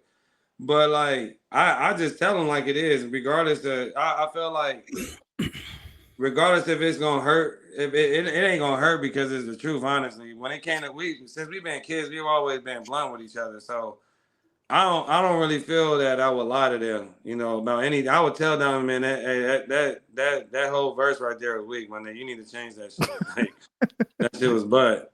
Like, and I've told them before, like, hey, man, put more into your lyrics, like say more. But that was like in the beginning. But if you see the transformation of who he is now and how he started, man, I'm not gonna lie to you, I commend him every time. So I'm very happy. I was going crazy in high school, Birdman. Yeah. Oh, big time in high school. He can roast you while rapping. but and that's the thing. I see so much that I'm like, I'm not gonna lie. I'm gonna tell you, man. Fuck it. Like even if you had a picture that I've seen and I'm like, I don't really like it, I'll tell you in the comment, or I will tell you in the message, honestly. Right. Like, hey, that shit was hard, the color and all that, but I don't really like the way the picture looked. I just feel like we so close knit. That's why. So for like the D-Lou example, if you put a new video up, would you rather that people say nothing or put a comment on it that says, I wish this was this, or be louder, or whatever the thing is? Would you rather they not engage with it? Just watch it? Is that to me or is that to you? Oh. Man, dog. I say this in like an uncool way, but like I just at this point I don't even care no more. Like, you know what I'm saying? Because like it just kind of go back to my point, like I genuinely enjoy my own shit now. And like I criticize myself enough to know like, okay, I need to like every time I post something, want to post music, I'm pretty disappointed in myself because I should have had more music up. So that's why I'm so excited about this music to come, and like I'm like, yo, this is gonna be like another level of like my artistry. Like I'm taking it to another level because I just need more for my posts and shit. And you know, you be like, that's what your inspiration is? Like, no, that's not my inspiration. But it's just kind of like I criticize myself enough. I'm gonna answer your question, I'm gonna pass it. I feel like if it ain't like conducive to like a person like progressing, I feel like if it's nasty, like I won't say it. And that's just me. Like, you know what I'm saying? Like if I don't like something that you did, like I don't think it's important unless you ask me, but I'm still not gonna be nasty about it. I'm not gonna be like, yo, that shit sucked. Like that's just not my personality, because I think that like beauty is in the eye of the beholder. And so it's like you see people scribble on a piece of paper and that shit sell for $3 million, and everybody is confused as why somebody would pay that for it. But it's like it's something about it that they like. And so like, is there really a such thing as like a bad, you know what I'm saying? And it's just like, you know, back to Hog. You know, I used to talk shit about like Soulja Boy and like rappers like him and shit. You know, I was like, yeah, this shit is trash. He like, somebody like it. You know what I'm saying? And it's just perspective. But it's like at the end of the day, I don't lie to my friends, but I'm a pretty nice friend, I think. I'm not the guy that's gonna do that. Like that's just not me. I'm gonna encourage my homies, and you know, we gonna find a way to make the next one better. Like, you know what I'm saying? But without me being like, yo, like that shit suck. Like, you know what I'm saying? Because confidence is everything. Soulja Boy got up there, hop up out the bed, turn my swag on, perform that shit at the award show, and everybody singing it. Right. How much effort did that shit take? Like, just imagine how many people. Man, I posted a clip of Andre 3000. Andre 3000 was talking about that same shit. He was just like, yo, like, he was like, man, just put it out. He was like, yo, one of my friends came to me, was like, he's like, for the Hey Ya record. And me and you talked about it, fool. We talked about it, cuz he was like, yeah, one of my friends came to me, was like, man, if you put that Hey Ya record out, like your career is over. Right. You know what I'm saying? And like the way he laughed after expressing that, it just kind of goes to show like how you got to be as an artist. Like you got to have thick skin and you got to be sure about what it is you presenting, because you're going to always have somebody who don't like that shit. You know what I'm saying? And it's just kind of like, if they in your ear all the time, it's like at some point you're not going to hear that shit. So long story short, I would rather people just keep their comments to themselves. If you ain't got shit good to say, don't even tell me, because you can tell me, but I don't care. To be fair to the to Andre 3000's friend, after he put Hey Ya out, he never put out another album. Yeah. So he did put out an album. He just was playing the flute. It was on the flute. You know what I'm saying? But he's And, so damaging, bro, that he like, man, I'm not gonna We still it ain't even that. I mean, the Love Below is a classic album. man. I love that album. Yeah, And Speaker Box. but I think that his friend was right a little bit, because the version of Andre 3000's career that existed before Hey Ya, that was gone. The just Wheels of Steel, softly as if I play piano, when that version of Andre is gone now. Yeah. Now it's like I'm singing and shit, and like I've got these are a few of my favorite things as just an instrumental track on my album. You know, it was a different guy. I like both guys. That album is dope, but it's two different guys. Think about this, Royce. Yeah. Andre's never had a solo album, right? Right. Never. After Hey what year is that? I can't think of the year. Doesn't even matter. That was like 2004, 2005. Yeah. Andre has been on so many features. That's what I was about to say. Old version of who Andre is. Sure. And when he does come on somebody's track, you get a glimpse of, Andre can still spit. They did Idlewild. They did Idlewild after that. It wasn't. They did Idlewild, and he still got some. But think about his features. He got sung with Rick Ross. He got sung with T.I. I can't think of the name of the song right now. He got tracks. He did a bunch of dope. Rick Ross, 16 ain't enough. I got a question. But I feel like Andre, like he said in many interviews, he don't have the same passion for writing. I got a question. I got a question, Royce. I don't believe him either. Fool, excuse me. Favorite artist. I don't believe him. I got a question, because you made a great point. Keenan? Do you think that no, fool. Oh. Do you think that, because he, like, you made the point that, like, ever since his friend said that, he ain't been the same, right? Right. So, like, Erykah Badu did that to him. But my thing is, like, do you think that it's possible that, like, his friend killed his confidence with that statement? I think I think that album was already in the works. So when he had Hey Ya and ready to put out, he already had whatever that album was. He knew when he showed up on stage with the big furry genie pants and a turban on that he was on some different shit now. And I feel like that's an acceptable thing. It's kind of like it's kind of like K Dot versus Kung Fu Kenny versus Kendrick Lamar. He's technically all the same guy. You find them in the record store under Kendrick Lamar, but if you pay attention to Kendrick Lamar, those are three different characters. They sound different. They're rapping about different things. And Andre did that to himself without changing his name. But that Love Below album was, you can't put that right next to Aquemini and say they're the same genre of music. They're not. Stankonia was kind of Stankonia was kind of like Andre already starting to kind of like transition into like the more artistic Andre, because he was pretty outlandish going into like the Love Below. Like Love Below to me was more subtle. He was kind of like, I mean, he had on the alien outfit on, like, singing all over that shit though. He's singing on it. He wasn't really doing that before. He's got ballads with you got a good point.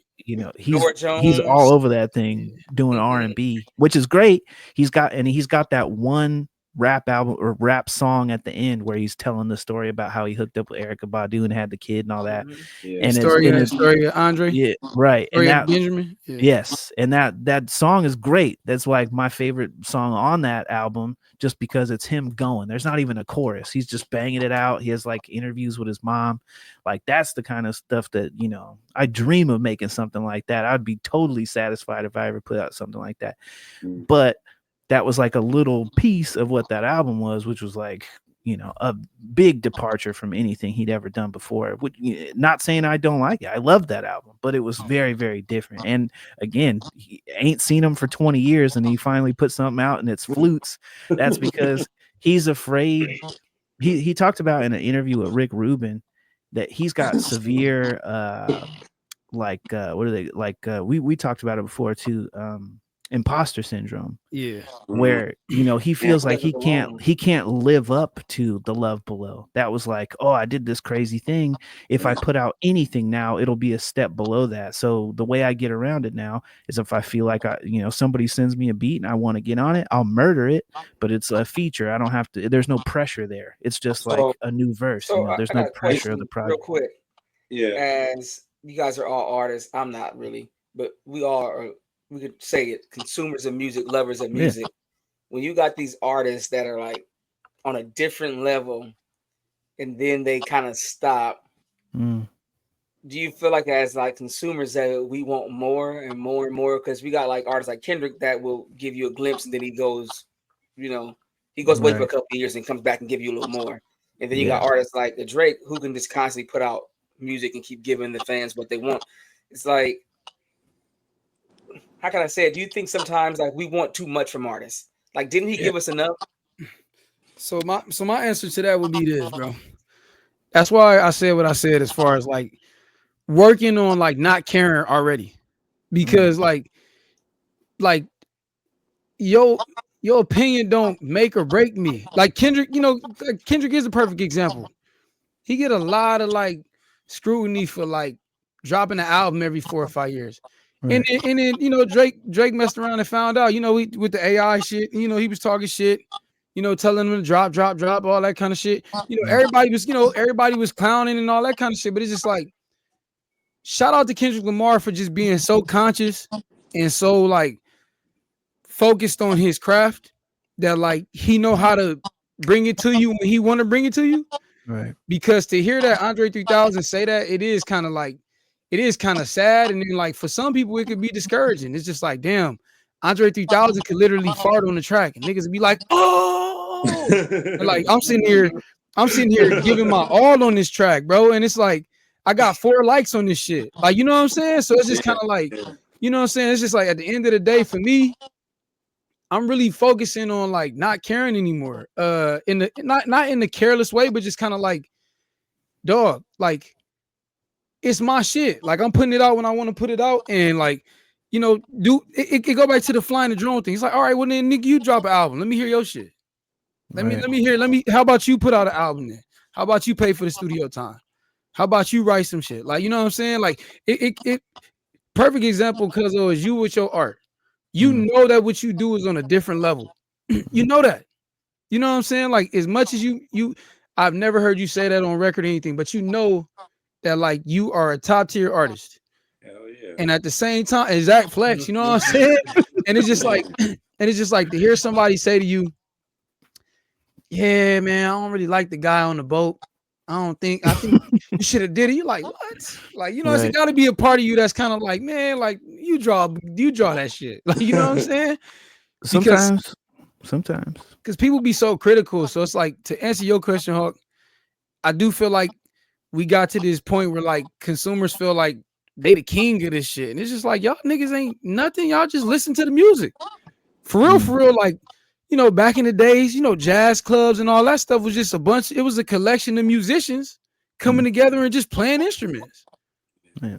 And then people from the outside start coming in. They appreciated the fact that they was able to be in that room. That's why some people don't even allow people in the studio that's not working. You're like, I don't even want nobody in here that don't understand that every person in here plays a part in this shit. It's contributing. Yeah. I don't want nobody in here. You just on your phone over there. You talking about, I don't like that shit. I think you should redo it. It's like, what? Like, who are you? Like, you think Dr. Dre just be letting like just anybody just come kick it in the studio while he cooking up and shit? All right. I was watching an interview. It was Akon talking about working with Eminem, and he was talking about the difference between how they approach studio time. Like he's used to showing up, everybody's drinking and partying in the studio. Eminem is like, 9 to 5.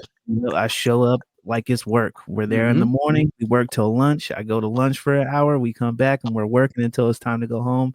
And like I very much, I respect looking at your art in that way. Like Eminem can, first of all, like Eminem, so like that level is so crazy high that he can afford to be that and have it like, sectioned off in that way. I'm sure if you asked Eminem when he was 19, he didn't turn that shit off. He was probably any available moment he was scratching something down. Mm-hmm. Both versions are inspiring to me, honestly. Yeah. So it's tough.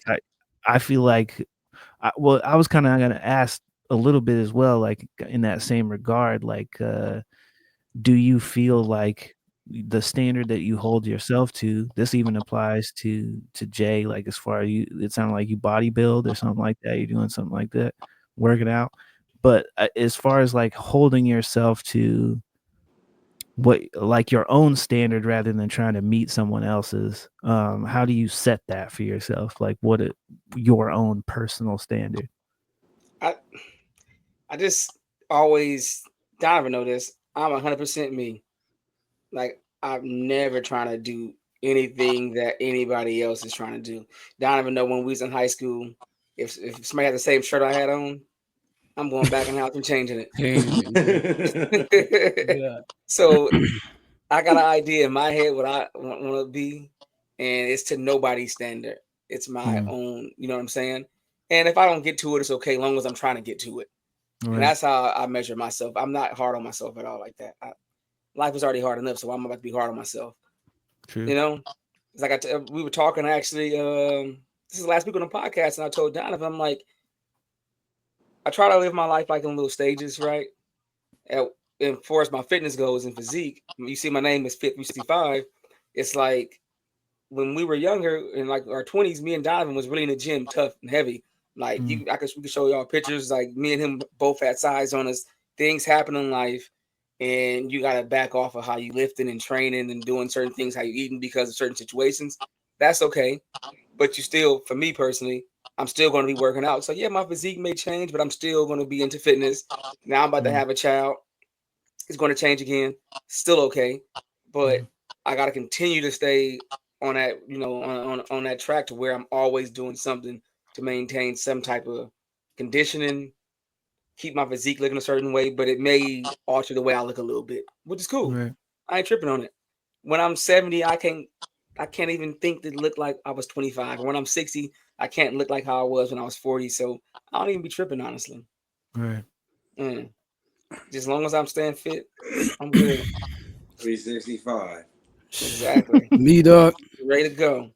For me, dog, I just feel like I do hold myself to like a certain standard. Like I ain't gonna lie to you, like I listen back to like some of my old shit, and that shit trash, bro. Like you know what I'm saying? Like you know what I'm saying? Because it's just like yo, I like wouldn't say it's trash. Yeah, I'm no, about to say that. That ain't no, trash. no, no, no, no, I no, wouldn't no, no, say no, it's no, no, no, no, no. I'm saying like trash.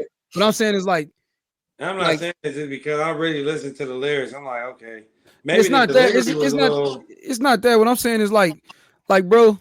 Anytime I ever freestyle, I murder shit. Like I really be like snapping when I freestyle. But then like I'll write a song, and like you know, Three says there's a lot. I keep the song within the range of the concept. You know what I'm saying? Whatever. I make sure that like when you listen to the song, if the song is called Strawberries, I'm gonna talk about strawberries on the whole song. You know what I'm saying? I'm like, oh, I get like, yeah, that shit called straw. I would have named it Strawberries too.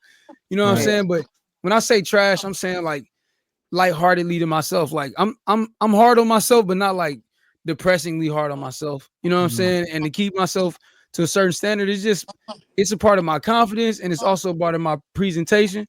And it's just like I like to present myself lyrically as somebody who could take the smoke if you want to take it there. You know what I'm saying? So it's like me doing these little like, you know, freestyles or poems or whatever it is, you know what I'm saying, however you want to look at them, or me, you know, dropping videos and shit like that. It's really me just kind of like, it's like a lyrical flex. You know what I'm saying? It's really me saying like, okay, I could do this for real. I might not have everything in order right now, but like, you know, like I said on the last one, like we coming, nigga, like, you know, just imagine when I get the whole everything together and I could just focus on being an artist. I don't got to focus on like putting my music up and creating promotions and doing, you know, Hog could tell you we was doing a photo shoot yesterday. They had to take off. I had to do my own photos and stuff like that because that's life. Everybody got shit to do. But it's just like, you know, shit. Kendrick need photos. You know what I'm saying? It's a million photographers that'll do that shit. You know what I'm saying? Or, you know, we need to shoot a commercial. It's a million people that'll do it. So it's like, I'm still at a stage where like, I'm wearing so many hats individually that I can't help but be critical of myself. But at the same time, like because I'm wearing so many hats, I'm very conscious of everything about myself. And so it's just kind of like when I do present it, I'm so aware of every little detail. Like, you know what I'm saying? Right. That like I'm not tripping on that's where the whole like me not caring thing comes from. Cause it's like I know. Like you when like if somebody hit me with I told Tech earlier, like sometimes I might get like somebody who like spam the fire emoji and shit. Like they might hit me with like 90 fire emojis and shit, right? Right. I'd be like, damn, was my shit like fire, fire, fire, fire, fire, fire, fire, fire, fire, fire, fire, fire, fire, fire, fire, fire. You know what I'm Right. saying? Like, damn, like I thought that shit was hot, but damn, my shit was fire, fire, fire, fire, fire, fire, fire, fire. You know what I'm saying? You know, but it's just like I said, the end of the day, it's just kind of like it's it's it's not an arrogant thing. It's just like, man, like it feel good to get recognition, but it's like, man, like I've been saying I could do this. So it's like I'm doing it. I Right. told y'all I could do this. Like, you know what I'm saying? Like, so I just feel good now that people starting to really realize like it's not even it ain't even the people that been watching me this whole time. It's really a lot of new people that's like, man, I see what you're doing. Like, and I'm like, Right. damn, like, you know, glory to God. Like, cause that's what I've been needing. You know what I'm saying? So yeah, that's how I hope. I just tell myself like, hey, the next one gotta be better. Yeah. The next one you could do better. You did this wrong. It's all good. They rocking with it. Just fix it on the next one. Maybe on the next one you shouldn't do no ad libs. Right. You know, maybe you need to be a little more like charismatic with your flow a little bit. Like, you know, you talking about, you know, being on the yacht and shit. Like, you know, like you could say like I was chilling on the yacht and I had me something hot. You be like, I was on the yacht and I had me something hot. It's a big difference. Right. You know what I'm saying? So I don't know. What about you, man? As far as like the standard I keep myself to, Yeah, like, I it's tough because you were talking about not being hard on yourself. I'm like I'm my own worst critic. I'm my own, I especially when it comes to my art or my music. I'm like because I will be honest, if I hear somebody's album and I think that is trash, I've got 100 ways why, and yeah, I can explain them to you in vivid yeah, detail.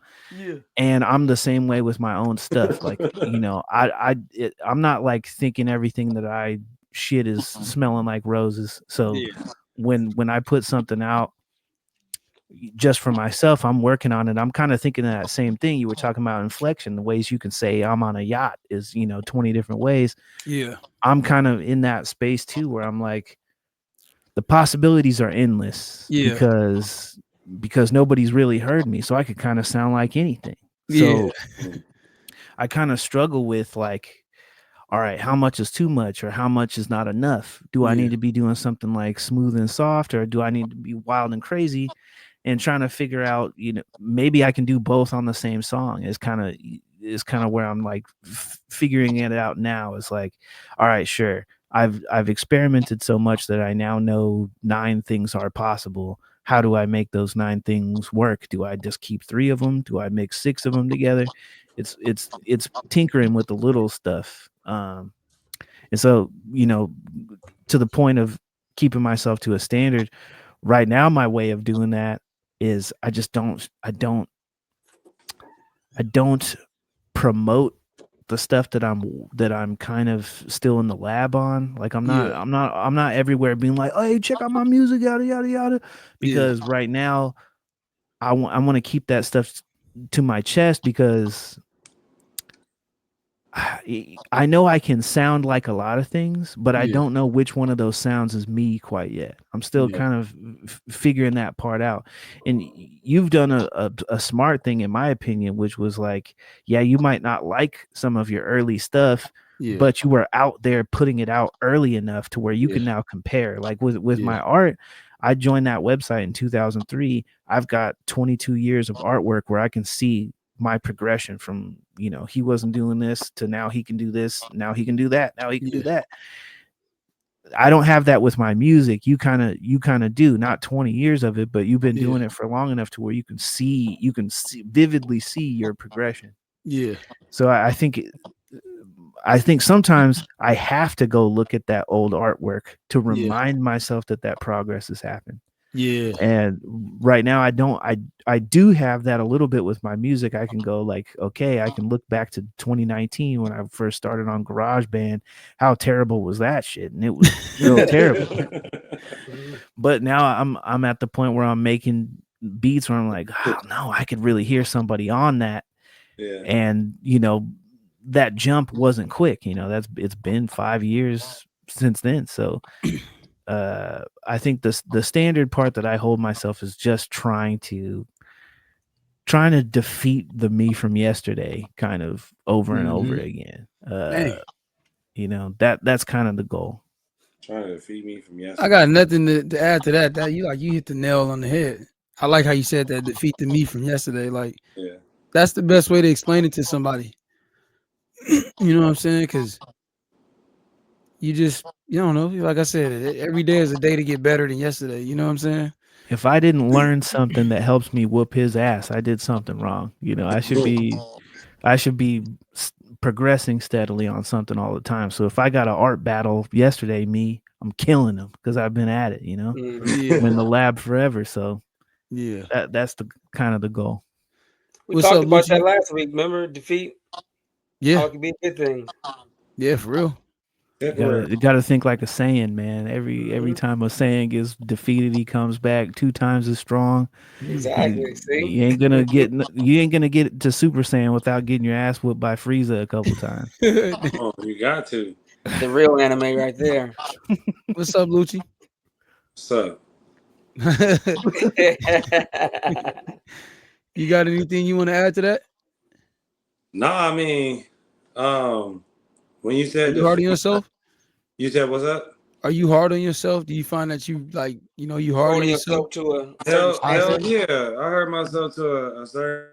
I'll be real with you. I feel like just trying to be in an entertainment or just the comedic way. I feel like I'm up there with like the Dave Chappelle's, the Mike Epps and stuff. Now, seeing the work ethic that they have and seeing the connections that they had during the time that they were coming up, I understand it's much easier, but I feel like the hard part about it is like being connected and being interconnected with people that have like minds. So for me, I'm hard on myself because like something that I'll put out, somebody be like, man, it's funny. But like if I don't laugh, I'm like, man, that shit wasn't funny enough. And then I'll go back and I'll try to revert and try to see where on that scene that I could have did something different, a certain act, a certain facial expression, something. And so the only reason why I stopped being so hard on myself is because at a time I had stopped posting so much, and somebody reached out to me and they were like, man, you so funny. Just anything you put out just really made me laugh. And I was like, it only takes one person to change a life. You know what I'm saying? And so when they told me like, man, I was going through this, but like seeing your videos, it made me laugh and like the sickness that they were going through and stuff like that. I never imagined me being somebody who can be a laughing moment for somebody else during the time of some uncertainty. So I used to be big time hard on myself, but now I'm like, I put stuff out just to see if it's bad enough. Like something that I feel like it's not funny, I'm gonna still put it out just to see what somebody think. And I'll be honest with you, I get nothing but like positive responses. And I'll be like, man, they lying. And then I'll watch that shit like 2 days later and I'll laugh. Like it's videos that I got right now that I did not laugh at. I'm like, damn, that's hilarious. But when you look at yourself or you look at yourself in the mirror, you don't always see that same person. And to critique that same person, I think sometimes we humiliate ourselves more than what the other eye is seeing. So I stopped. I mean, I think being hard on yourself causes procrastination, causes hesitation, and it doesn't immediate anything that you really want to progress to. So because of my passion and my purpose, I just said, man, I just gotta put it out because man, it's people that like culturally everybody laugh at something different. Like people in the streets, we might laugh at like throwing an egg at a bum or something. We might think that was funny. Whereas you might see somebody jump off a cliff, they slipped and hit the rock and fell, and then they laughing. So like, I think the joy that brings everything together makes it so that you don't have to be so hard on yourself. But I think the reason why we become so hard on ourselves is because the ones that are closest to us, we want to see them laugh the hardest. And when you don't get that same perception, I think that's when it becomes so. But like, I'm not gonna lie to you, D-Lou done hit me up multiple times. Roy's done seen or Fu done seen. He done messaged me multiple times, laughing, done give me facial expressions. I'm like, damn, that wasn't even that funny. And I would respond back to him. And I'm like, damn, that wasn't even that, you know. But y'all are the reason why, and others are the reason why I just stopped being hard on myself. I just said, if you guys were to tell me like, man, that you know, you can do something better, I would love to hear that, you know, being critiqued in that way than to think, you know, being hard on myself because it wasn't funny enough. And I've learned like doing one of my first comedy shows was with kids with autism, and it was funny. I didn't use no profanity or anything, but the kids that were in my way, a lot of distractions were coming and all that stuff, but I still stuck to what I was doing. And like the show was just bananas. It was like one of the best shows I ever had. So like I just stopped being hard. I the hard thing I would say is that I love to hear what people have to say, and I don't really hear it much. So that would be one thing. So the positive feedback is enough to kind of help you block out any negative feedback you would receive, or even sometimes the negative feedback I think is great because it's temporary defeat. You know, it's temporary. What you just said to me is something that I can either grow from or I'm gonna just stay still on. And I feel like for myself, I grow on anybody or anything that someone is saying against me, I'm gonna grow on it. So I think negative is like a battery. You need both the negative and the positive in order to get that energy. So it's like I like that. the negative I don't attribute to is if somebody is just being like really hating on to a point to where it's nothing but hate. Like it's nothing. They're not saying nothing good about what you. It's just straight hate. Like they hating that that you're in a position that they're not in. Right. But like when you positive, like, and I bring this to Hawk, when he says some stuff, it's like, damn, bro, for real. But like he come from a genuine part of his heart that it just has to be that real. So I love that more than just me being faked out by. I've been around comedians that be like, man, bro, that was cool, and then you'll hear a conversation from them and they'll be hating on you the whole time. So like, I love it. I love the negative. I love it. But one of a show that I did, I was so nervous. I messed up and everything. It was two comedians I'll never forget. They came up to me. They was like, man, your stage presence was good. Like, where do you practice at? I'm like, nigga, I ain't never practiced not a time of my life on the stage. And they was like, well, you held the audience and all that. I was like, man, I messed up so much. Like, I didn't even remember what I was supposed to say. They was like, nah, the way you engaged the audience, you kept them in it. And I still got that video to this day, and I never forget. And I was is that the show that we all came to? No, it was another one at Los Globos. It was a random show that just like popped up, and I ended up just going. Yeah. And did you have prepared materials? No, I mean the all right. So the joke that I went off of was like a lot of like, so my sisters, they grew up, or our sisters, our cousins, grew up around like dudes that was like gay. So it was a dude named Gaynard that they used to talk about. Oh shit. And Gaynard would come around, he'd be like, yeah, I got this gangster, I got this dude and all that. So I'm like, man, look, like this is not true. So like however my sister was talking about, I'm like, damn, it must have been. So one of my jokes that I had that I just always had in the bag if I didn't know what to say, I was like, fuck it. So like on Baby Boy, it was a scene where he lined him up and he started socking at him. You know how he socked him and flinched at him? He was like, don't flinch.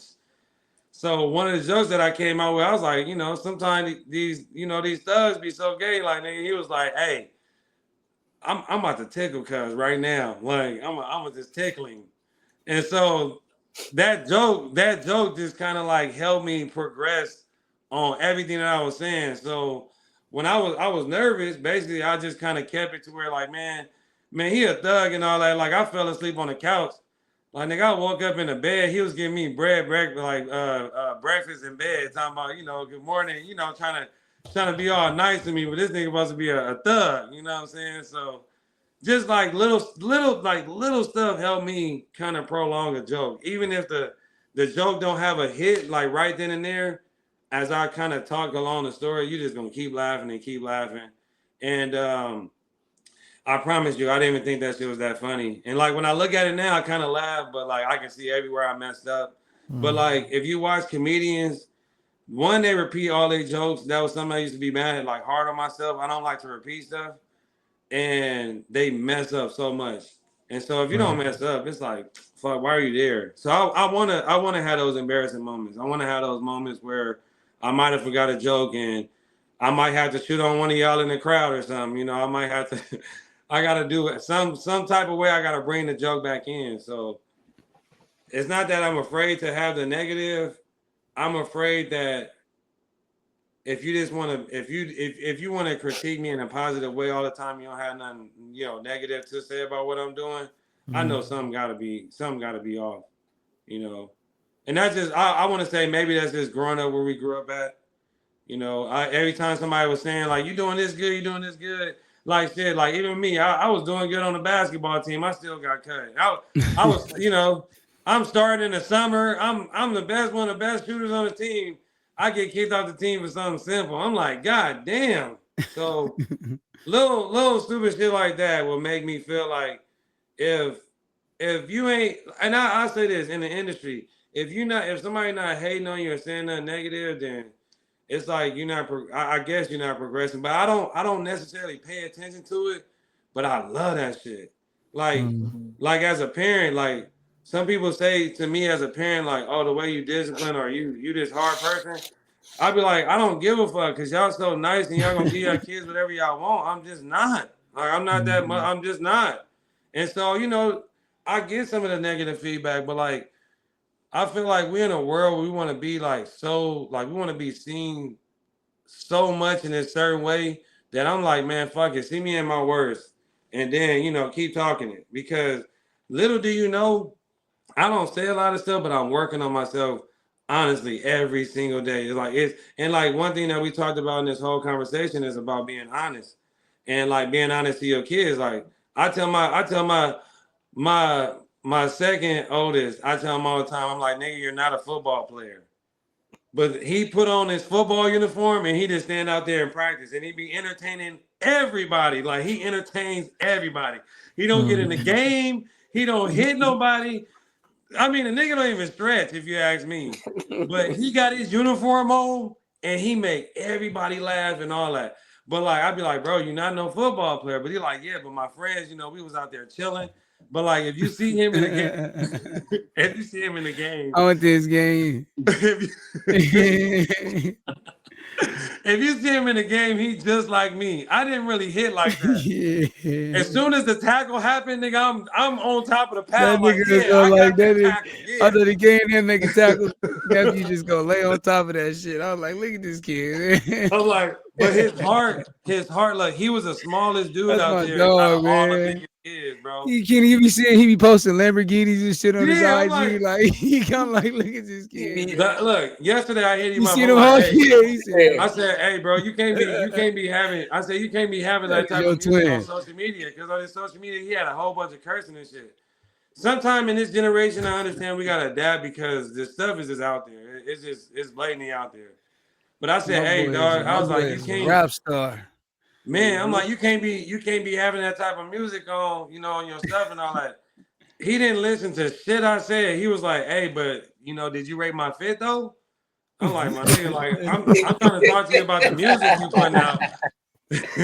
He's like, yeah, my fit though. I'm like, yeah, your fit was nice, bro. But like, this generation of kids is so fucked up, bro. He said, Keenan, one day I'm sitting at the crib, I'm just chilling. It's like a random fucking like Sunday or some shit, right?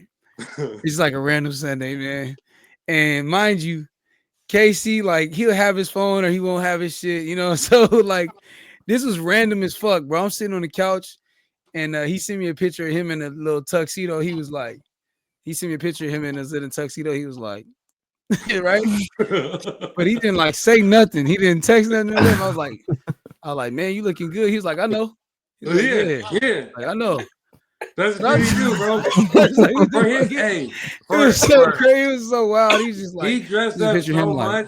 He dressed up so much that he send pictures of that shit all the time. I'll be like, bro, you look fly.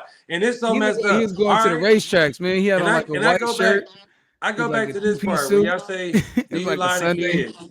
You said, "Do you lie to kids?" All right, yeah, I do lie to kids because sometimes they fits ain't even proper, my nigga. They fits be off, and I be like, "Damn, bro, your fit is swagging, bro." I be like, "Damn, he didn't even iron this shit wrinkle right now." This motherfucker got an old dirty. He had an old dirty rag on the side of his shit. I'm like, bro, you not.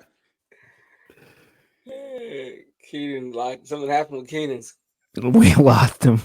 Hey, no, he gonna come back. Nah, he sent me a nephew sent me a picture one day. That shit had me rolling. It was just a picture of him like chilling in the living room, like with his suit on and shit. I was like, it was so random. And I was like, I guess I'm supposed to say something. So I was like, yeah, I was like, you're looking fly. He was like, I know. That's the crazy kid, bro. Yeah, I'm like, Different. you He know, different. He is Keenan though, for real. Out of all his kids, that's Keenan. man, I know we got Keenan out here, but we kind of running a little long tonight. So we do this thing at the end of the show. It looked like Keenan coming back on here. Here he come. Here he come. Let's see. Give me that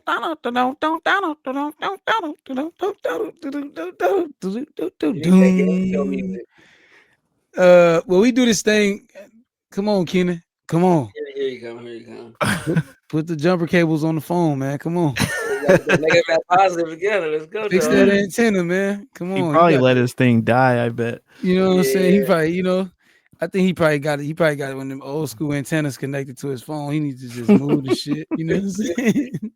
It got foil around it. TV used to be miserable, and all of a sudden, like, we don't need antennas anymore. Yeah, it depends. Some people have antennas still. They better get with the times, man. We're gonna do a GoFundMe and get them a fucking new TV. You know what I'm saying? Like now No, TVs come with cable. Yeah. Now TVs come with get the cable. regular channels. If you don't want to do none of that, you get your regular antenna, and you can still get just regular news channels. Man. How does that work? We got a huge 56, 55-inch TV with an antenna. It's too many dudes around there making too much money for y'all to still have a TV like that. It's a flat screen TV. Why does it need an antenna? So we can get channel 7 and 5 and 4 and 2. Yeah.